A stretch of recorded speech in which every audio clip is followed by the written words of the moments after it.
In Britain, no politician ever mentions God in any speech. There was one occasion when Tony Blair, Tony Blair is a very religious man, by the way, Bush's companion in arms in Iraq. Tony Blair was asked by Jeremy Paxman, who is Britain's most aggressive television interviewer, is it true, Mr. Blair, that you pray with George Bush? And Tony Blair jumped back like a startled cat and said, no, no, no, no, no, no, no. But in fact, he almost certainly did pray with, I mean, he is a praying man, but he keeps quiet about it. As his right-hand spin doctor, Campbell, said, we don't do God. Well, American politicians do God in a big way because they think they have to in order to get elected, and the poll that you've quoted suggests that that's true. Maybe it's an exaggeration. I think Christopher Hitchens is of the view that it's an exaggeration. Maybe it's not. But either way, it's up to, not me because I'm not an American citizen, it's up to you to change all that. The actual numerical number of atheists, agnostics, secularists in this country is very high. It's higher than religious minorities who have enormous political power by the force of their lobbying.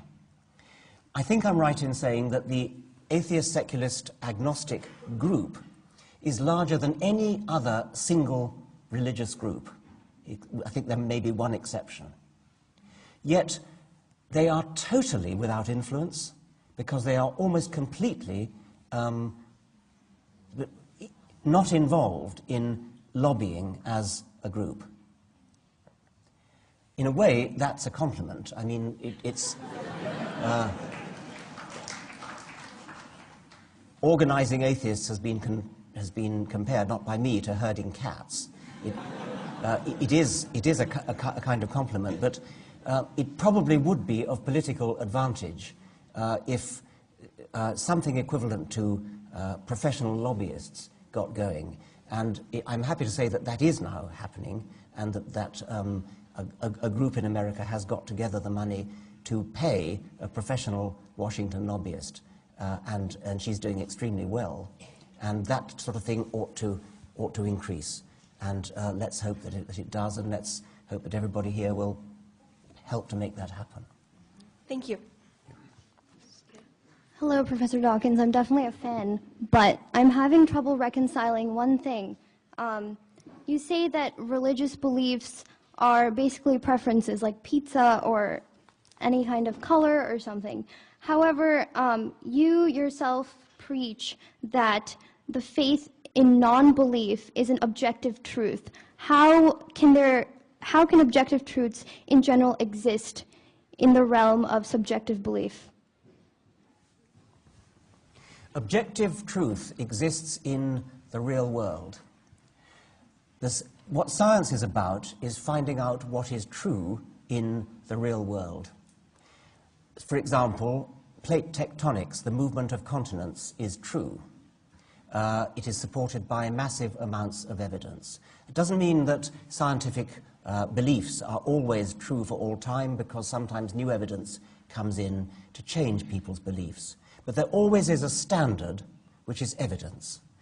And that standard of evidence is objective, it's universal, it applies wherever you're born, wherever you live. An Indian scientist, a Japanese scientist, an American scientist, looking at the same data, will come to the same conclusion. The same, of course, is not true of religious belief. The questioner asks, how can there be an objective truth in a world of subjectivity?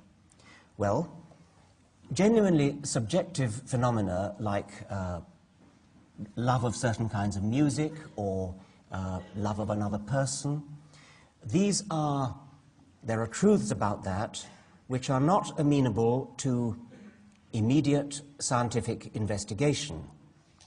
But that doesn't mean that there's something other than scientific events, scientifically investigable events going on in the mind of a person who loves a kind of poetry, loves a kind of music, or loves another person. You cannot necessarily prove that your wife loves you by scientific means, but you can observe all sorts of little catches in the voice, little looks in the eye, years of experience, years of exposure, and that is evidence, that's genuine, objective, real-world evidence of the same kind as scientific evidence is, even though it may not be systematic or experimental in the way that scientific evidence ideally is. Yeah, Francis Collins was here last month in the same room and spoke to an audience which is just as big. And he said something about your book that I wrote down and I want you to respond to. He says, Dawkins, in this book, argues that religion is the greatest source of evil, and basically at one point argues that parents who raise their children in a religious tradition are committing child abuse and should be prosecuted for it. That's what he said. I think he might be prosecuted for libel, actually.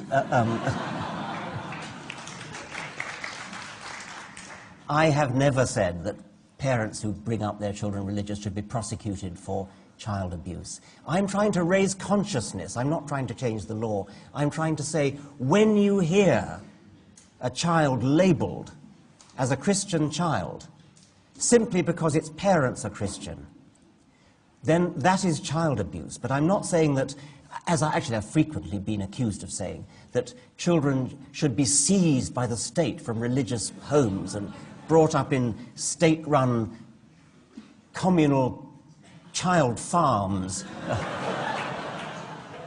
So, no, I mean, that is a travesty, and one that I should have thought Francis Collins would have risen above. Thank you. Thank you.